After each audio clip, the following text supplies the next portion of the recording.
Well, thank you for the introduction, Adam. And folks, I'll try to keep the presentation to 10 minutes and we'll see how much question and answer time we need. But I know you're really probably more to hear about Bowman-Brae Park. If we could move on to the first slide or the next slide. What is the future of Milwaukee City Parks? You may have heard this question percolating around in the community. We're really just starting this month with the discussion of this. Council has been exploring the idea of leaving the North Clackamas Parks and Recreation District and establishing our own parks department. The city of Milwaukee has the city council traditionally has had 3 council goals that we work on at a time, but at the last year we've only had 2 goals, which were the climate action plan, the working on climate issues, and working on equity and social justice issues. We recently added parks as our 3rd goal because we felt like we've reached sort of a crucial juncture here in the city to decide what the future of our parks should be and whether we should stay with NCPRD or establish our own parks department. Next slide, please. So, okay, this is the 2 goals and the newly added goal. These 3 goals actually have great synergy with each other. Parks, and go ahead and move to the next slide, please. Parks can help accomplish our climate goals and our equity goals. I don't want to overstate that. They're not the panacea for everything, but parks are an important piece in both cases. Next slide, please. So parks generally means trees. I realize Bowman-Brae Park is in need of trees, but most of our parks are pretty heavily treed, and our opportunities to add more trees, which certainly Bowman-Brae is. So trees are an important measure in climate response. We have a goal in Milwaukee of 40% tree canopy cover by the year 2040. Our parks also help, create islands of cool in the sort of urban heat island effect that we get from the streets and the concrete and all of that. Next slide, please. Also places for people to engage in physical activity. And we certainly all learned that in the pandemic in 2020. When you couldn't really travel anywhere, the parks became more important than ever in terms of a place to get out and get a little exercise, get a little fresh air, de-stress, take a walk, etc. Next slide, please. Parks are also, a tool for equity and for community building. They're open to everyone. There's no litmus test. There's no barrier to use of our parks to anyone. I recently heard a speaker talk about parks as what he called social infrastructure. He thought of parks and libraries as social infrastructure that is where we really build community, and that places that have good social infrastructure and have better community ties, he had studied how those places did better in terms of disaster preparedness, that where people know each other and check on each other, you have better outcomes in times of natural disasters and things. So I think one of the measures of parks as social infrastructure is for the parents out there. I think most of you probably have somebody in your life that's a pretty good friend that you met at a playground. You met because your kids played together on a playground. We do make connections with people through being in the parks. Maybe it's the ball fields if it's not the playground. But the things that we do in our parks bring families together and create social connections. Next slide, please. So Milwaukee does not have its own parks department. I don't know how many people know that or don't know that. But anyway, we haven't had our own parks department since 1990 when we joined the North Clackamas Parks and Recreation District.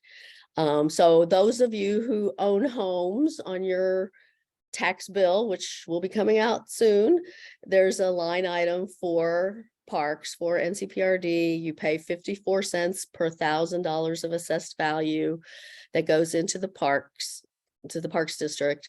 And that funding is managed by the Clackamas County Board of Commissioners, who sit as the board of NCPRD. So Milwaukee has no line item for parks, has no department, has no ongoing parks budget. And in the last few years, it's become apparent that maybe is a problem that we need to tackle. So next slide, please. Despite not having our own parks department, we actually have built a lot of our parks. We have previous city councils have gone out for, and previous staffs have gone out for grants and done fundraising to build parks around town. And there's a list of those on the next slide. So go ahead and move to that. So these parks here are ones that have been built in the last 15 years, I would say, by the city without funding or assistance from NCPRD. NCPRD has built some parks. They built Wichita Park. They built the second phase of Spring Park, which is the natural area of the path out to Elk Rock Island. But really Milwaukee has been, sort of piecing together the funding, finding the funding to build parks ourselves already for, much of the last 15 years. Next slide, please. We think that the city, being the parks creator and manager and purveyor, could do it better. We know our community. We can respond more quickly. It's not such a bureaucracy and so much red tape as going through the county commission. As noted, we are already building parks.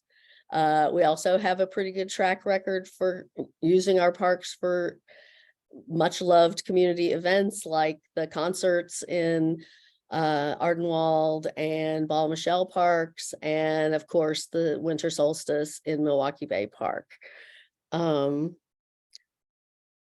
Okay, next slide, please.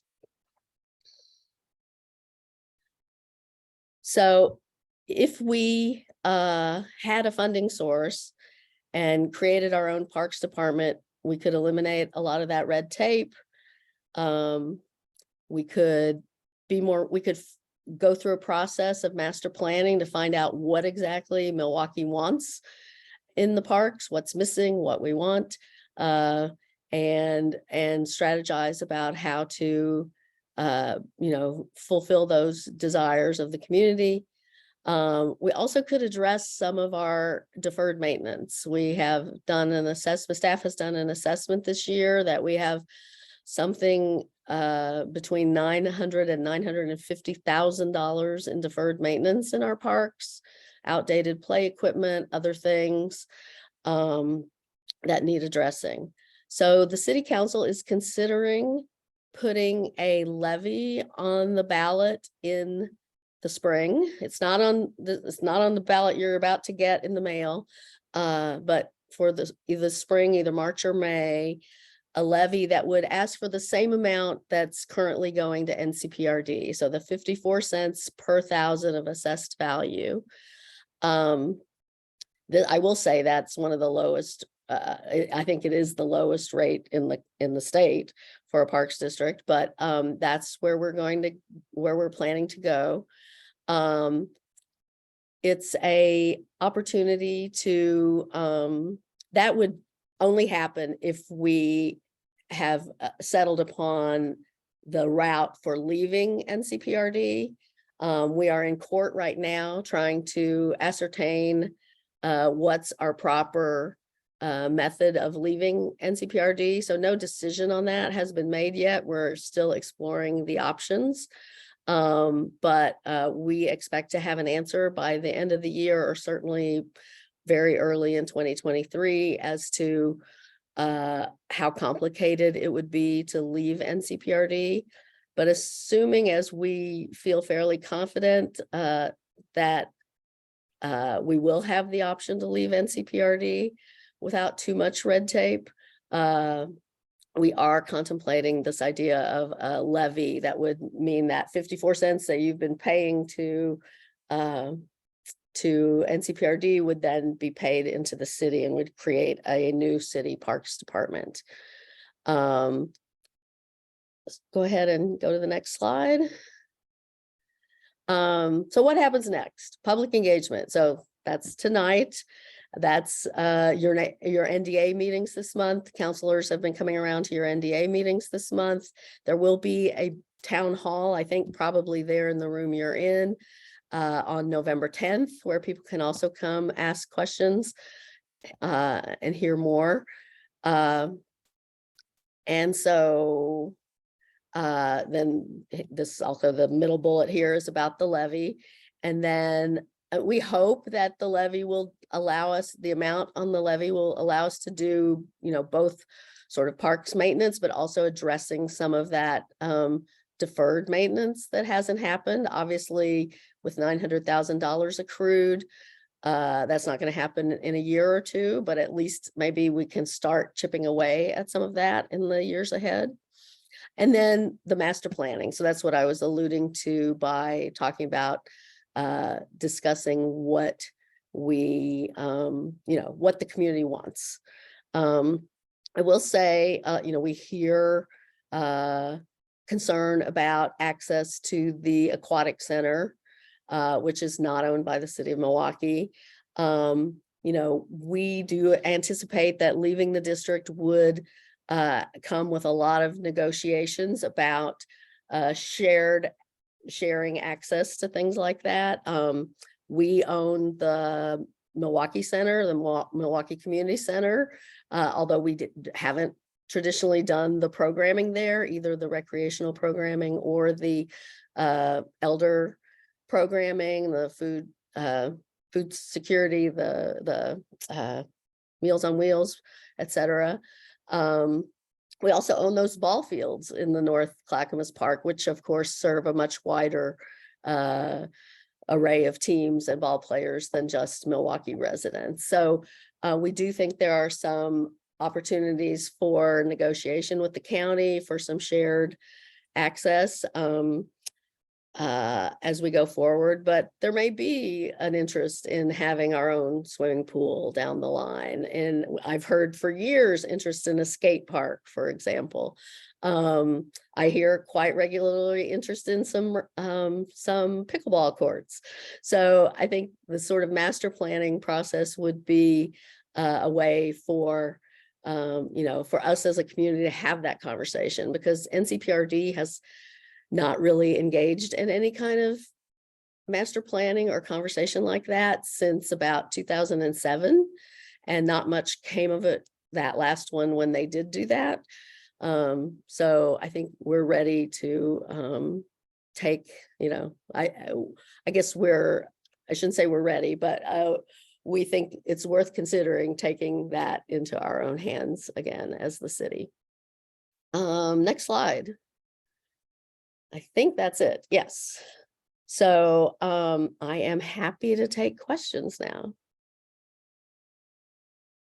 And I can't see the room, so I'm going to have to count on Adam to call on people or someone else. Gary? Yes. Who owns Milwaukee's parks? So the question for the room is, who owns Milwaukee's parks? Milwaukee owns Milwaukee Parks, and I guess I should have said that more explicitly early on. NCPRD owns a lot of the parks outside of Milwaukee.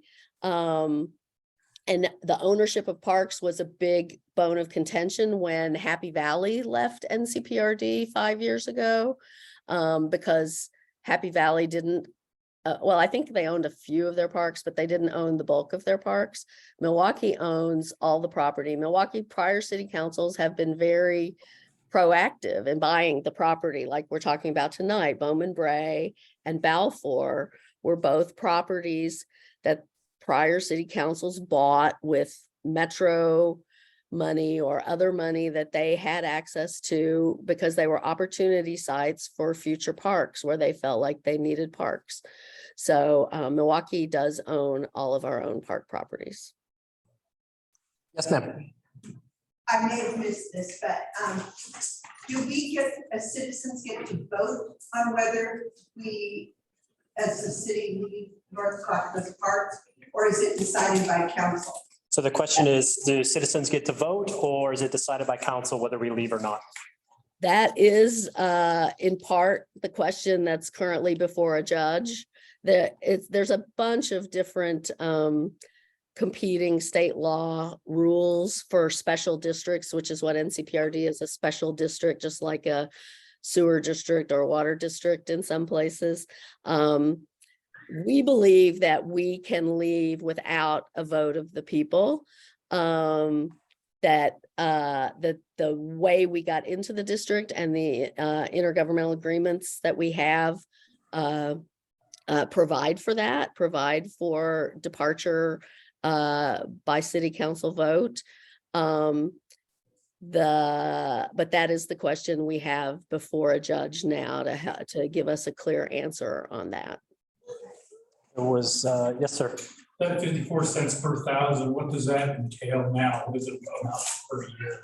So the question is, what does 54 cents per thousand bring in, or what would it bring in for the city? I think the dollar figure is just shy of $2 million a year. It's 1.8 maybe million dollars per year. So we anticipate that it'd be about 1.3 and then potentially another 500,000 or so through intergovernmental agreements that might come in. So closer to 1.8 probably in total. We're still working that out. That's what we would bring in at the same rate of what NCPRD charges everyone in the county. Yes, ma'am. And a follow-up to that, how much does NCPRD spend in Milwaukee? Do you guys know that number? So the question is, how much does NCPRD spend in Milwaukee? I do not know a number for that. I do know in some of the legal proceedings, there have been some exchanges of information on that, but I have not seen a number that I feel that I could quote. We are about 20%. I mean, we are about 20% of the district. I think we're actually probably a little more than 20%. But we have sort of operated under the understanding the last few years that we constitute 20% of the district. So we have 20% of the seats on their district advisory committee. We are somewhere in that low 20s of the percentage of population for the whole district. Just to add a couple more statistics on that, just some facts. So we are about 20% of the district's population. We have only 14% of the land. We own all of that land and brought most of it with us in 1990. Part of our intergovernmental agreement does require NCPRD to tell us how much they spend in the area. We have not been provided with that information in full. There was another question over here. Same questions. Any other questions? Gary. I guess the big point is if we as voters vote to give money to Milwaukee is a way the voters will say yes or no on switching. Yeah, so go ahead. Yeah, I think that's right. I think that's right. Yeah, I mean. And I didn't introduce him. If you all don't know, this is Gary Klein. So Gary's a longtime member of our Parks and Rec Board here at Milwaukee. We do have a Parks and Rec Board. Even though we don't have our own Parks Department, we do have a Citizens Board that guides a lot of the decisions that we make and makes recommendations to council. You might be familiar with Klein Point at Milwaukee Bay Park. Gary's family donated that property, and Gary's been a longtime resident of Milwaukee and a member of a lot of different environmental and parks organizations over the years. So thank you for your service, Gary. I think we got time for one last quick question. Yes, I want to ask, is Oak Grove under the umbrella of City of Milwaukee, or is that separate? no, Oak Grove is completely separate from City of Milwaukee, and you are not members, except for in the unincorporated areas. There might be a little bit of overlap within CPRD, but because I focus on the city, I'm not sure on that. One last question. No, Oak Grove, Jennings Lodge are both part of NCPRD. My mistake. And the parks there, this does not impact the parks there. So River Villa, Stringfield, Concord School, all of that, none of that is impacted by this. On Gary's point, about Gary and his long-term dedication to Milwaukee Bay Park, I will say that, the stalemate that we've gotten from the county for the last 3 years over finishing Milwaukee Bay Park was sort of the triggering event for us exploring this idea. I will say the further we get into it and the more I talk to people who have been on our Parks and Recreation Board in years past, the more I learn that there are people who thought we should have left NCPRD a long time ago.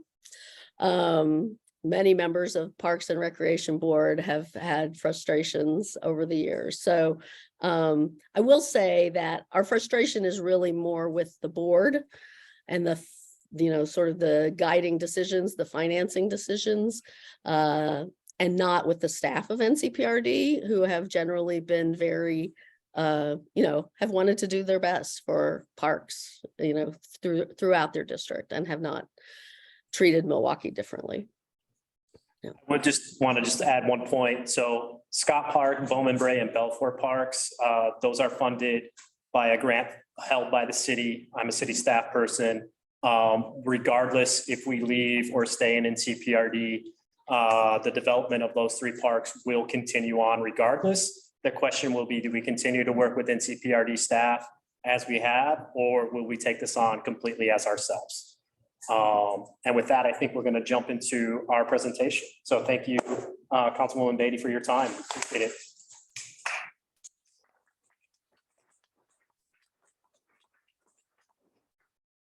Okay, Jennifer, you want to come on up? And we're going to switch presentations.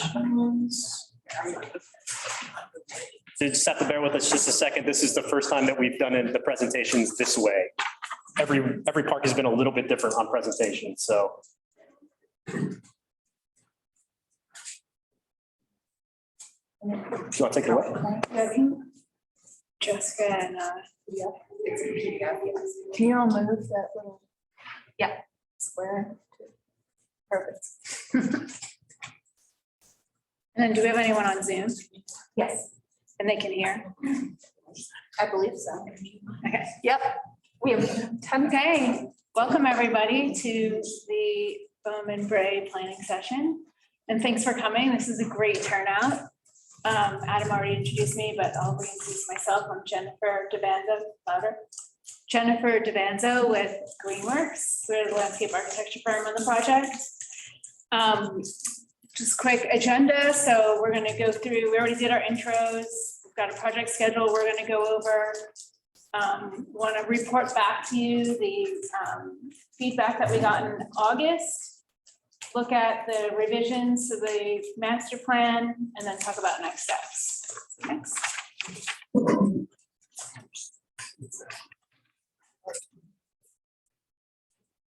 This is our project schedule. So this is where we're at today, where the little orange dot is.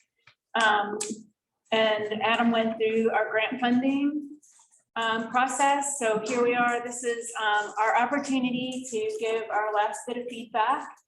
And then in November, we're going to come back to you all on November 9th and 16th. That would be a public meeting on Zoom. I'm going to be a part to present all 3 parks. And then in December 6th, everything goes to City Council for approval. There'll be a comment period during that time. And then after approvals, hoping that's the case, then in most of 2023, we will be doing design, getting into all the details and designing and all the construction documentation, and then to kick off construction in 2024. So Adam explained, the grant funding is on a fast track, so ribbon cutting for all 3 projects has to happen in the fall of 2024. Next. So in August, we had a great event out in the park. It had to be postponed because the original date was on one of the hottest days of the summer this year. So we had to move the date.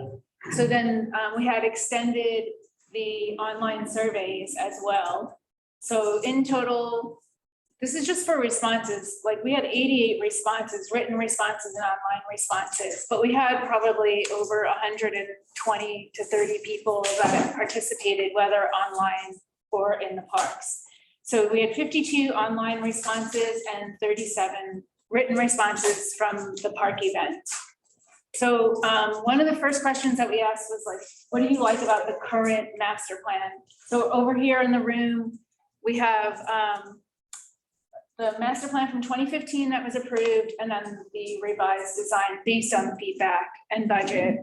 So what we heard, some of the top features that we heard with the current master plan, which was from 2015, was the play, the structured play, the walking paths, picnic area, picnic shelter, and native plantings. So some of those bigger themes that were coming out of a lot of the feedback and discussion was they want elements to support play, nature, and community. So that all came out pretty well with the top features. And then the biggest challenge that we continue to hear is parking. And then another big one that came out was the access to Southeast Where Else Lane. So I'm going to let Adam discuss this access point. So, so this is something that we've heard quite a bit about since 2014. If you're probably familiar by this point, there's about a 12-foot strip of property between the park and Where Else Lane. In 2015, and the plan approved, recommended first by Planning Commission after a public hearing, and then approved by City Council after a public hearing. It has always been the city and the park district's intent to purchase enough land to create an access point there. That property did change hands recently, and access was blocked off. Tomorrow night at City Council, around 7:15, I'll be doing about a 5-page presentation to council ahead of a resolution for public necessity. That resolution for public necessity is where council will decide whether or not they should move forward on the acquisition of that property. We have heard a lot about that in every time that we've talked to you, whether that was in 2015 or recently in 2022.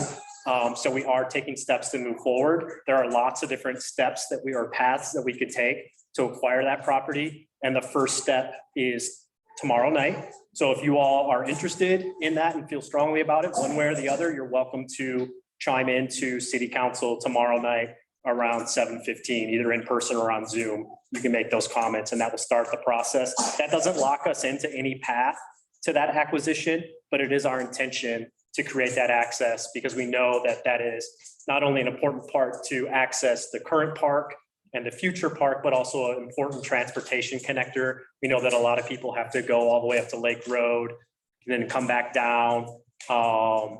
While I'm talking about it, I have also heard quite a bit about the condition of the streets. Just please keep in mind that this park is on the border of the city right now, and a lot of Bowman Street and Freeman Street and some of those other ones to the east, those are in unincorporated Clackamas County. We are sharing the feedback that you've been providing us with Clackamas County, and we are talking to our departments, our streets departments, our engineering department. But really, as the city, we only really have control of parts of Brae, a little tiny stretch of Bowman in front of the park, and then Where Else Lane.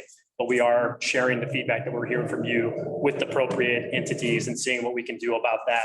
I don't think that the city would probably move on anything until after the park is constructed, if we're able to do that, because we don't want to like mess up a new street with all of our park equipment. Go ahead. Thanks, Adam. Go to the next slide. So the next slide was, what do you want to see? What should we consider in the revisions? And as you can see from this, one of the top numbers was a butterfly garden, which is more of a native planting flowers to attract butterflies and bees, education opportunity, swing set, and native plantings. So those are some of the bigger things that came out. Other items that we were asked to consider, trees, of course, because right now the park really has no trees. And the trees were for shade and then also protect from the elements. A water feature, whether that was a drinking fountain or a splash pad, fenced dog area, and community garden and fruit trees. So next. So on the slide here, we're looking at, the 2015 plan and then the revision based on feedback and then budget. So I'll start at the top. So you can see where right now the access from Where Else Lane, it's about a 12-foot path that comes from Where Else all the way down through the park. Okay. And then we have, still working with the play structure, working with the picnic areas. We've got our pollinator garden up there. And then like some benches around. So we're already hearing feedback online because the online survey has been open, and what we heard through the surveys and what we're hearing is that we want an accessible path around, because right now we have accessibility from Where Else Lane down to the picnic shelter, and then a gravel path on the backside. So the thoughts that we've been throwing around today even is, do we narrow up this trail to make an accessible trail all the way around? One other thing about this park and the budget is that it does include half-street improvements. So we do have to do half-street improvements down on the south. So that takes away from some of our budget for other play features or equipment and stuff. One of the things that we did add, because we have heard quite a bit about parking, even if we do have access to Where Else Lane, we know that, perhaps you are having a birthday party, you're bringing a cake to the structure, maybe someone from out of town is visiting you, or maybe you just live kind of far away. We do have this, we're calling it a drop-off area because we're not 100% sure that we can get a full ADA parking spot there, but we are anticipating that we would have maybe at least a parking space for maybe 1 or 2 cars, probably closer to 1 here, and then continue to have some room there for like a porta potty or a hand washing station. One of the things that a lot of neighborhood associations do is they program their parks and they have concerts in the park. And what we've seen from their uses and in our open house, one of the reasons why we do open houses is because so we, the city, can see the park activated and get ideas about what we need. It's not just to have a whole lot of fun and say, hey, what should go over there? It's so we can see what's going on. And we know that there needs to be some space where we can have those temporary toilets and facilities for programming. That's what a lot of other neighborhood associations do, particularly when they're doing like concerts in the park, things like that. Something else I just wanted to point out is fencing. So since this play area is so close to the roads, there is fencing along the pathway also, and along here, just as like if kids are playing and someone's coming through on their bike from Where Else Lane down through, so then kids can't run off into the multi-use trail. We've also heard a lot about park benches and seating areas, and we just want to make sure that we do point out, we do have a picnic table and seating underneath the pavilion. We have added in a drinking fountain. We do have a picnic table under this future tree here. Benches, there are 2 benches along the playground there, so that can be, places for caretakers to sit or kids or adults to take a rest. And then we have up here in the corner a bench, and then perhaps a play log in the more natural area. So if you're looking for more of a quiet space, a more reflective space, maybe you just want to get away from the kids for just a minute there, you're able to do that here. And then all of the trees that are in black, that's obviously all new trees. because there aren't any trees, but, and then all the buffer plantings. So a lot of that would be like a native meadow mix, interspersed with like some other shrubs for structure and interest in the winter.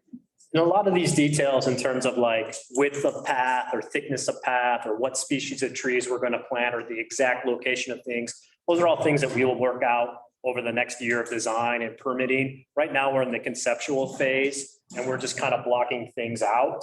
But we did add in more of a nature-based play kind of look. And then also the swing sets that people were looking for. We heard quite a bit about accessible swing sets that were desirable.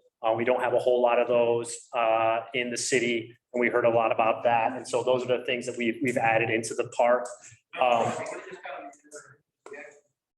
Right now, this project is in budget with our contingency. It is very, very tight.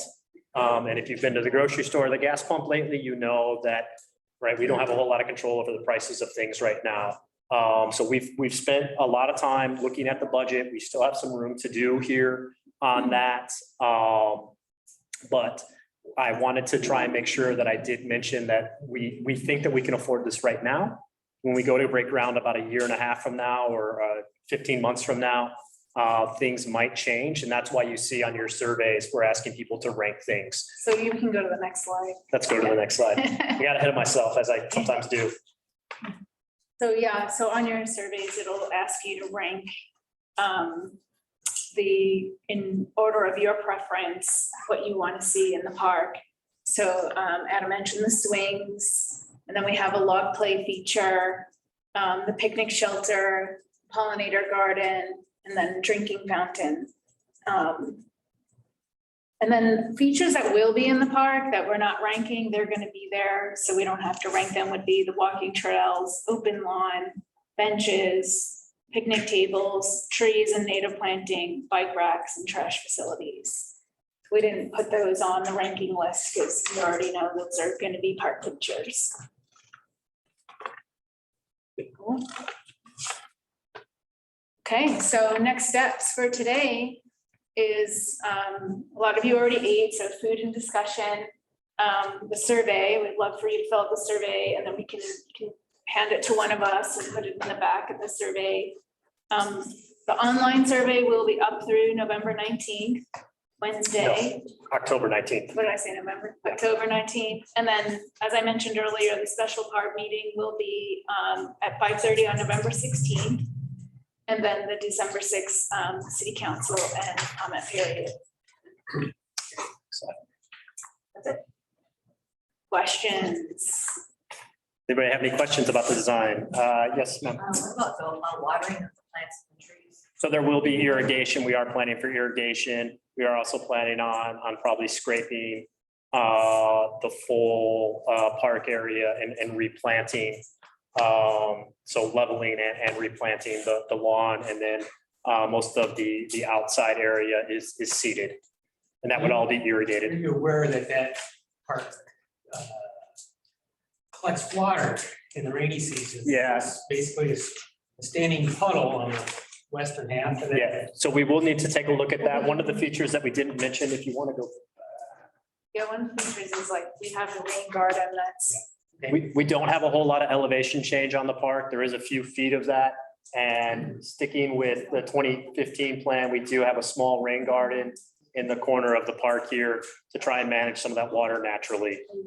One hope is that with all of the native plants here, which will have deeper and longer root structures, that will help with some of that infiltration. So it'll be a lot less turf grass, and maybe that will help with that. We can also make sure that when we grade the park, we can address some of those drainage issues, but that's a very good point. We have someone on Zoom that has a couple of questions for Yeah, us, sure. and they've actually asked to speak, so we're gonna unmute them. Go ahead. Hi, can you hear me? Yes, we Yes. can. Oh, great. I have a few questions. Are you experiencing resistance from the neighbor on southeast where else in terms of access?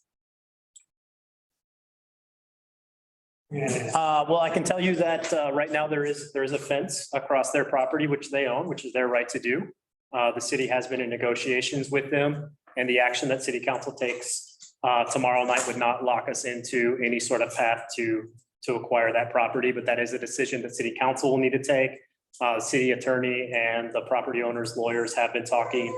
I'm not very familiar with those negotiations, so that's really all I can comment on that. Okay. Can you hear me? Yes, we can. Right. Okay, thank you. I just wanted to comment a couple questions about maintenance and shade. But also I wanted to comment that this is it's a park it's somewhat remote, and it's, you know, it's not on a busy street, either streets that it potentially will be accessed from. And I think that there is not a lot of traffic on the streets abutting the park, and where you guys show a fence is claimed as more of a driveway.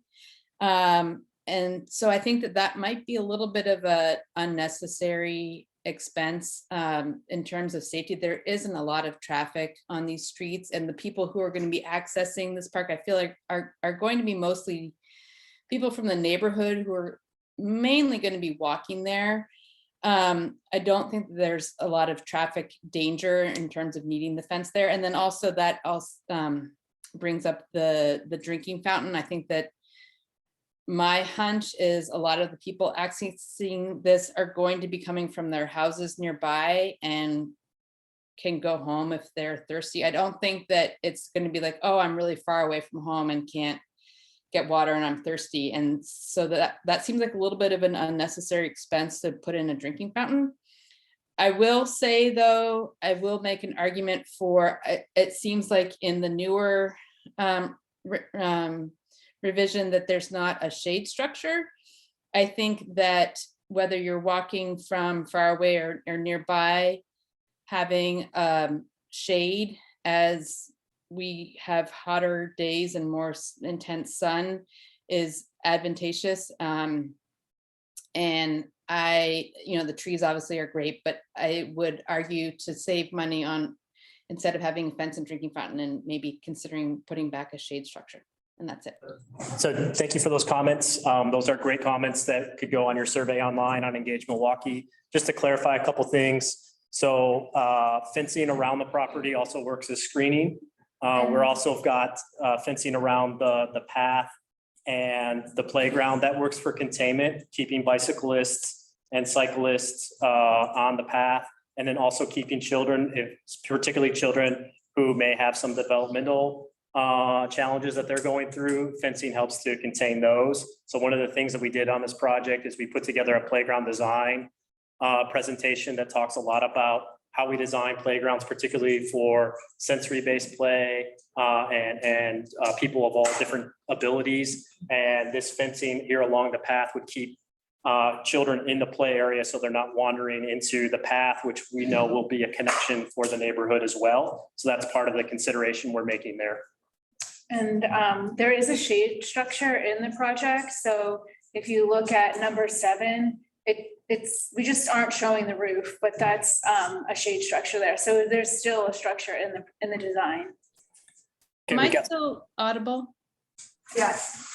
I'm sorry. What is the little white building with the door shown? So that's just showing space for where a restroom would be. So that would just show like you could have a restroom there in the future, not in the future, sorry, for events. So if you're having like a park event, then you would bring in a temporary porta potty in there, but that's just showing that there's space for it. Yeah, that's not a permanent structure. And we're gonna move on to some questions in the room because we have quite a few here.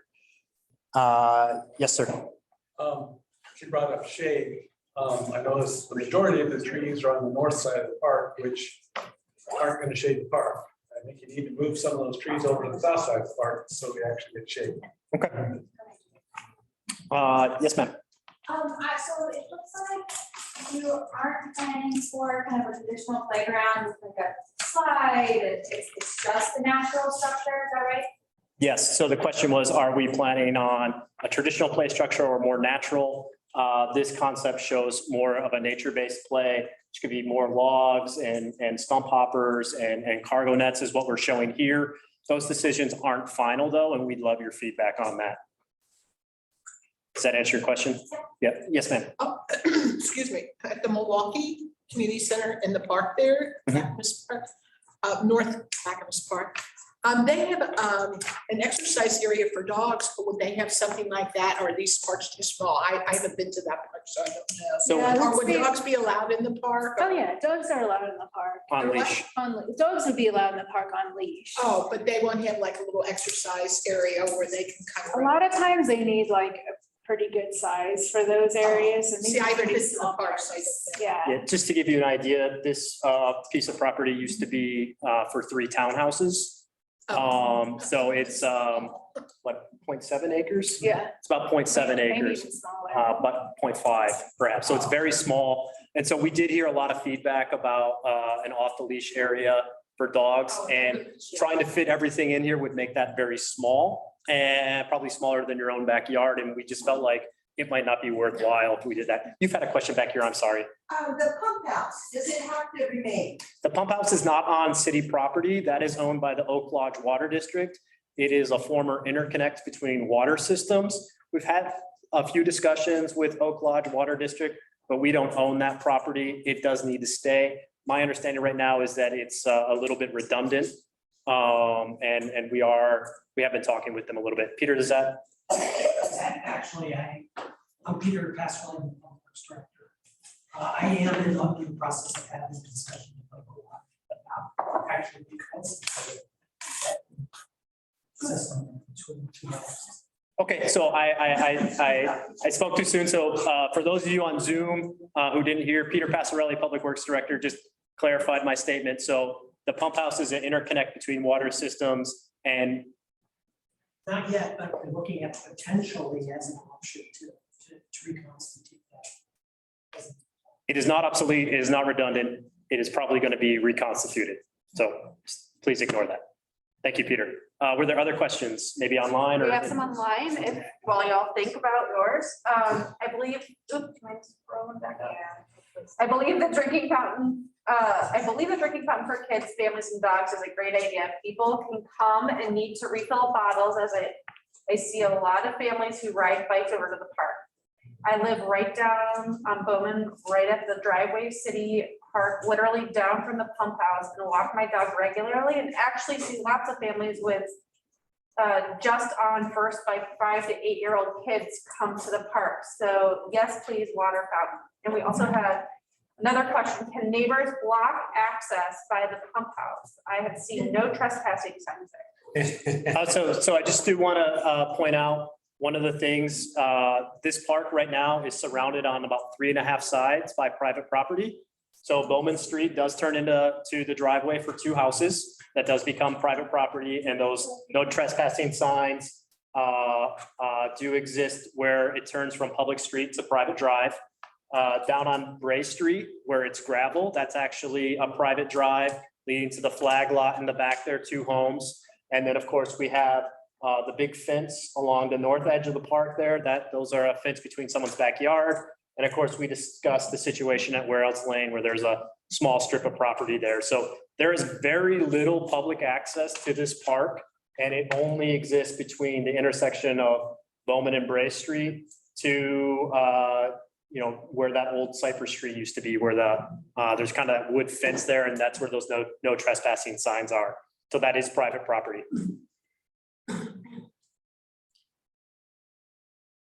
Yes, Teresa. You remember my name? I know Brickworks have done a number of different parks. The one in Oregon City, I think it's Troette. Lateret, yeah. So the irrigation part of it. Lateret, sorry. Lateret. It's a first. The irrigation part of the plan, is that done by your company as well? Or? We do the design for the irrigation, and then a contractor would install it. If something goes wrong, like. Then the contractor would. Okay, I know there's like a bunch of dead trees. I don't know if there's irrigation in it, but I don't know. That's that part. There's like 5 trees in the stormwater area. They have all the way around. And like because it looks like they're dead, so I don't, of course, we're in the city, we probably like this. Yeah. So, They would follow up with a contractor, but, and a lot of times like that park isn't even in for a year, so those would be on warranty. So they would replant those if they are actually dead. So just for the people on Zoom, there was a question about another park where there was recently installed trees. Who's responsible for the warranty of the trees and for how long? Who might the city follow up with that? Typically speaking, the warranty on trees is a requirement of the contractor who installs it. Greenworks is the designer. We also have as sub-consultants, the people I introduced tonight and a number of others, engineering firms, arborists, et cetera. Yeah, all on our team who you don't see a whole lot. Yes, ma'am. But I'll let some. Can you describe ADA accessibility? I'm gonna let Jennifer explain ADA accessibility because I always get it slightly wrong. So ADA accessibility, typically it could be a 4-foot wide path, but a lot of times in a park, you want to design for 5 or more. And that's so that if, you know, a wheelchair is going, then you can walk alongside or have like 2 wheelchairs or whatnot. So it'd have to be a 5% slope. Your longitudinal slope would have to be 5%. So whether it's going this way, and then a 2% cross slope. So that's like by law, like code, you have to have that. And then for this park, this is a gravel path, and gravel can be considered an accessible pathway. The only thing with it is that it has to be constantly maintained. And then that's where it's like a dollars to maintenance situation, because the gravel can start to like buckle. There's also like, if you have a cane or you have a walker, is that gonna dig into the gravel? So just thinking about some of those other modalities to get around. So we have been working with a couple of focus groups, and we've been trying to identify the challenges towards accessibility. We know that a lot of times ADA, so American with Disabilities Act, sometimes those are the bare minimum for accessibility. So for example, we're showing engineered wood fiber as the safety surface for our play structures.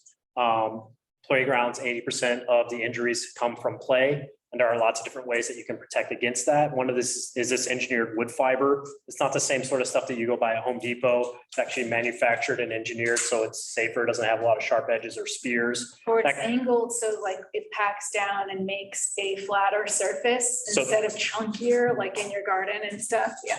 Yeah, and so that's about $3 a square foot, does require annual maintenance. Whereas like a tile or a poured and paste rubber surface or an astroturf grass sort of situation might also have that protection, but that can be anywhere between like 10, 20 or 30 feet a square foot, but might not have the same sort of maintenance. In terms of paths, you know, so this path can be designed, does need to be maintained.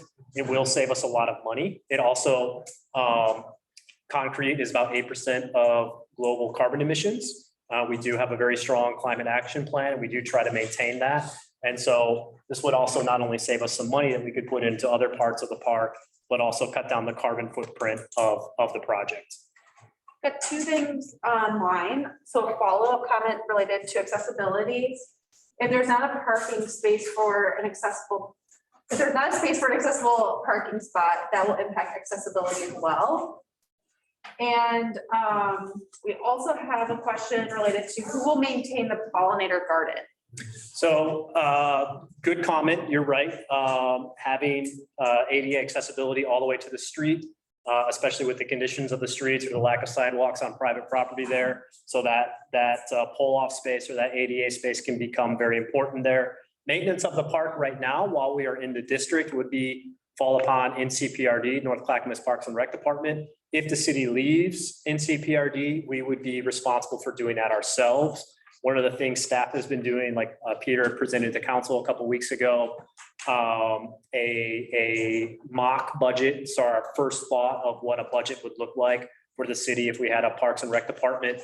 And we do believe that we can plan, design, build, and maintain our parks. A big question, however, comes into that programming piece of things. So we still do have, you know, some pencils to sharpen and some work to do right now. But to answer your question, it would either be in CPRD or the city that would be responsible for the maintenance of all aspects of the park. Yep. Yes, Your sir. answer. The picnic structure, I know in the original master plan in 2015, the picnic structure was penciled out to be something like $50,000 to build. And I don't see, I think it was brought before that this doesn't really appear like it's ever going to be a destination park. I mean, more of a park for the neighborhood.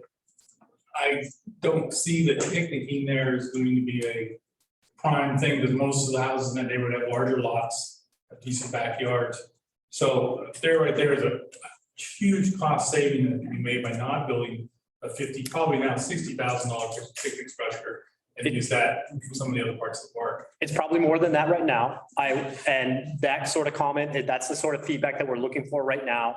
You know, take a look at what we put in there, propose your other ideas. We do have some essay questions in there, but we're also looking for you to rank those questions. I will point out that we did have to postpone our open house for this project because of the heat. So I did go to the park that night and stayed at the park. I left the thermometer in the park. And when I left at 8 o'clock, the thermometer of the car said 96 degrees outside. The thermometer in the park said 106. And these trees that we're going to plant here, they will provide shade in the future.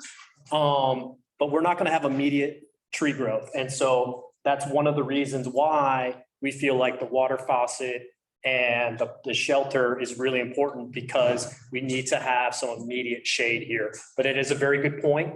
There are always considerations in everything that we do. There are big trade-offs on how important is shade or gathering for us now versus how important is a swing or a slide or more trees or an accessible path. We have a limited budget and we have to try and balance things. So that's the feedback that we're looking at from all of you. Does that help answer your question, Teresa? So I'm on the second what Paul said, the shade. I have a yard that mainly gets southern exposure. So the trees on the right don't shade your yard if they're on the north end. You gotta get a lot of trees on the left to get shade for people that are walking. And the trees make you feel more cool, but it's hot. I'm looking for a tree. So she's not, make sure you want a tree back there. Is anybody else? Yeah, very good point on where to plant the trees for shade. Any other questions on Zoom or here in the room? Yes, sir. What is the overall budget, and then how much of that budget is used in design and planning? Yeah, so for this park, we have set aside $700,000. That project budget was set in the grant by the state legislatures who helped us put the project together. We have a construction budget of 575. So 125 then is the design side. So design, engagement, engineering, arborist fees, permit fees. We still have to pay all the permits, things like that. The tree code that you all have, where there's also a public tree permit. Lots of different costs are in there. You had a question, sir? I think my question actually might relate to that tree code. So it's my understanding that last year there were plants and trees that were donated that had to be pulled. Can you comment a little bit on what occurred and what we're doing now to make sure that our plants are going to change?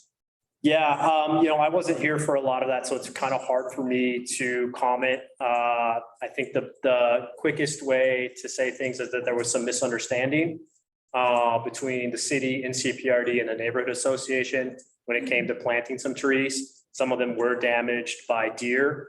Some of them were bought back. A lot of them were removed. I think there are a couple that are in there.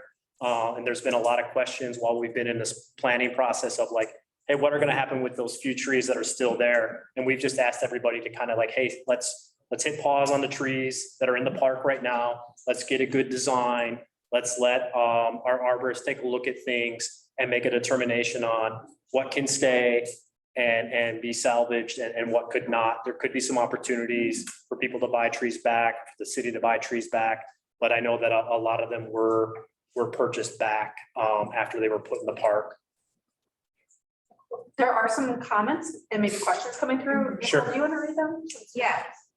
One person had a comment, I love the plan. It feels really crucial that there is access from Southeast Warehouse Lane That opens connection to the neighbors to the west who are seriously lacking parks. Thank you. Another comment, I second what was said. This will be a pass-through park, be more a pass-through park than a destination. And then we have a question.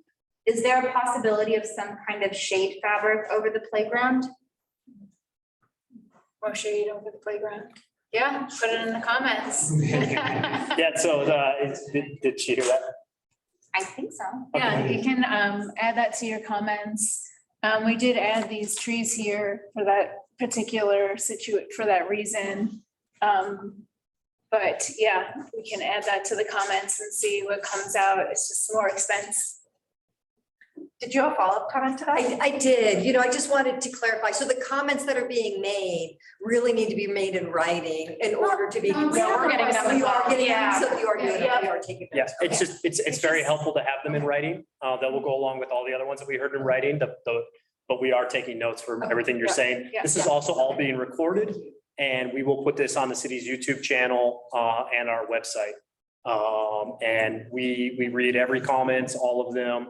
And we are available between now and Wednesday. I do just want to clarify something that I said earlier. So our engagement process does end Wednesday. That's to get feedback on those final plans that we're going to show in November and then take to council. But we will still be available to talk to all of you, answer your questions for the details that we're working out in design. Because there will be changes that come up as we go about that. And we will continue to work with our Parks and Rec Board at the monthly meetings. So if you're not familiar, every month I give an update on the project to Parks and Rec Board. We are working with representatives from each of the neighborhood associations, and I give regular quarterly updates to City Council. And if there are major changes, we will make sure that all of you are aware of them, and we will keep you posted on the project as we go. It's just the most meaningful time that you can have impact on this project is between tonight and Wednesday. Yes, ma'am. Okay, so I'm looking at number 8, and it says that it's the screening shrubs. Mhm. Yeah, So what kind of shrubs, and I mean, what will they, it just seems like that's an awful lot of shrubs. no, it's screening and shrubs. So it'd be mostly a meadow seed mix with interspersed shrubs within it. So we can't afford to plant that whole thing as shrubs. It's good grass. You're gonna have to mow the rest of it anyway. Well, that's the thing with the backside would be like meadow, so you wouldn't have to mow it all the time. So it'd be a lower maintenance area with interspersed shrubs planted strategically, like there's someone's driveway right here and then someone's kitchen window like right here. So making sure that we have some plantings there to screen, so they're not always looking into the park and vice versa.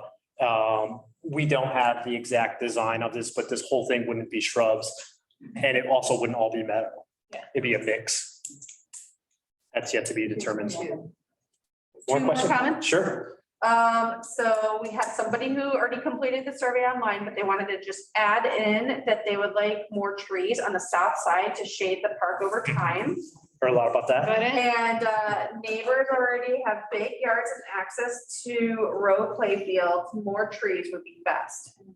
Okay. Oh, wait, and then Counselor Beatty said for Lupin and others concerned about access on Where Else Lane, it would be good if you could comment on that tomorrow at the city council meeting that Adam referenced at the beginning. You can comment in person via Zoom or via email before the meeting. And she's provided details, but we can also make sure that you all get the details to that meeting at the end of tonight. Yep. So those are all on the city's website. If you have trouble finding it, grab one of my business cards. I will help you get that. It would be very helpful if you all go on the record tomorrow night, or some of you go on the record tomorrow night, one way or the other, let us know. We've heard a lot in open houses and at meetings like this. It's helpful if council people hear it from you all directly. If you can attend tomorrow night, what's the second best option? Send council an email. Yep. And if you don't know how to do that, let me know and I'll help you get there. Did you have a question or a comment? A little, yes. Are those emails that go to city council, or can they remain anonymous? I don't know the answer to that question. And Councilman. Councilwoman Beatty, did you hear the question? Is there a way to provide anonymous comment to you all? I mean, everything goes through the city recorder, and I just posted that email address, actually, ocr@milwaukeeoregon.gov. If you can send it anonymously so that the recorder can't tell who it came from, you know, we don't go investigate that, but it's not typical for it to be anonymous. Generally, we want things. We understand. Yeah, It is we about understand. building the public record. So, you know, in general, comments are not anonymous on the public record. I would just say that. I'm seeing some heads nod here, and I think some people, maybe if I'm reading the room right, are a little bit concerned about making a comment that would affect some of their neighbors. Maybe seeing a few heads nod. I'm not going to point out who because they want to remain anonymous. We understand that not everyone can, but those are comments that you can make on your survey. You can let me know. So I am putting together a presentation, and I can let council know that, hey, last night I heard from this many people on the surveys that they want this, but hearing it from you directly, if you're able and you feel comfortable, we understand that it is a sensitive topic, that would be very helpful. Any other questions? You guys have been a really great group tonight. Yeah. I also do just, oh, yes, sir. Well, just along that same line, can these surveys be turned in tomorrow sometime somewhere? In which case they could just turn in the survey without putting their name on it. So, yep, you can turn in the survey tonight in writing, or you can go on Engage Milwaukee. So it's engage.milwaukeeoregon.gov.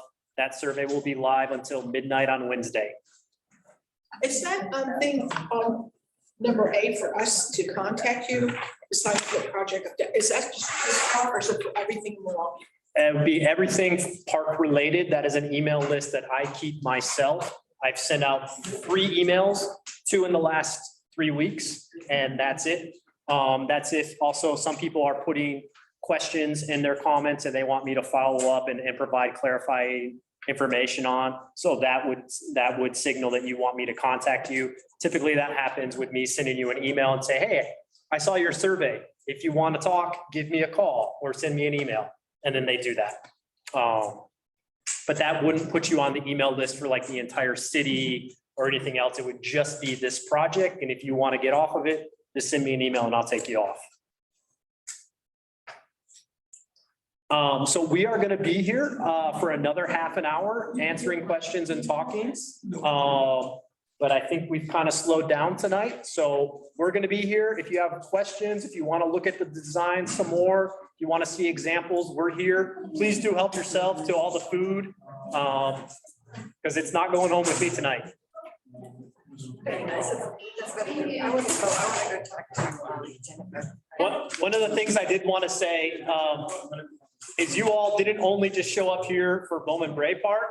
When you fill out the surveys online and when you fill them out in person, there's that box to check what neighborhood you're from. You are also number 2 for Belfort Park and number 2 for Scott Park. So you guys have been participating throughout this project. So thank you for that.